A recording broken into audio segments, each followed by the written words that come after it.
The witness testimony for former President Donald Trump's 14th Amendment disqualification trial in Colorado concluded on Friday, paving the way for a historic ruling later this month.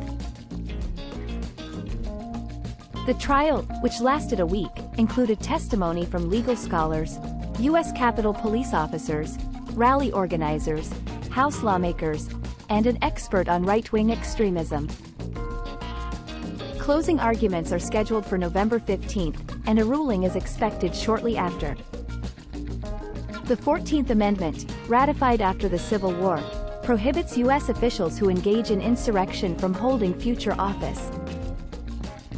However, the Constitution does not specify how to enforce this ban, and it has only been applied twice since 1919, making these challenges unlikely to succeed.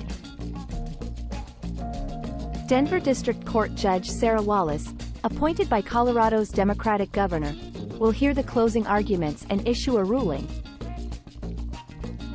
Wallace faces several complex legal questions, including whether the events of January 6 constituted an insurrection, whether Trump engaged in that insurrection, whether the ban applies to presidents, and whether she can enforce the provision or if Congress needs to take action.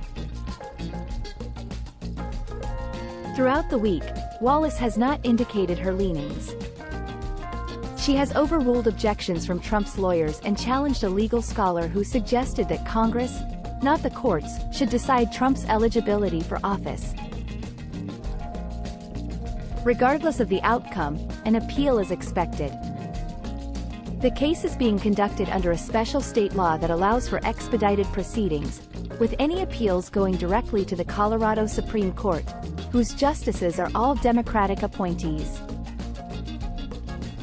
The decision can then be appealed to the U.S. Supreme Court, which has a conservative majority. Derek Muller, an election law expert, believes that Wallace has a lot to consider in a short period of time. He notes that the court has allowed a significant amount of evidence to be presented and has rejected Trump's attempts to dismiss the case, which is favorable for the plaintiff seeking to keep him off the ballot. The trial in Denver also serves as a preview of the upcoming federal election subversion trial against Trump in March. The Colorado case heavily relied on January 6 revisionism, with testimony from a Capitol rioter and others who believe the 2020 election was stolen. These witnesses could undermine the argument that January 6 was an insurrection, as the 14th Amendment does not provide a clear definition of the term.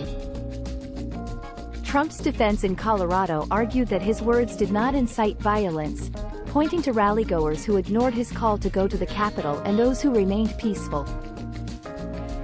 However, evidence presented earlier in the trial by police officers wounded in the riot highlighted the participation of thousands in a violent riot. The defense also blamed Washington, D.C., Mayor Muriel Bowser for the slow National Guard response and questioned the credibility of the January 6 committee, which recommended disqualifying Trump under the 14th Amendment. The committee consisted only of Democrats and anti-Trump Republicans, according to Representative Ken Buck, who is not a 2020 election denier.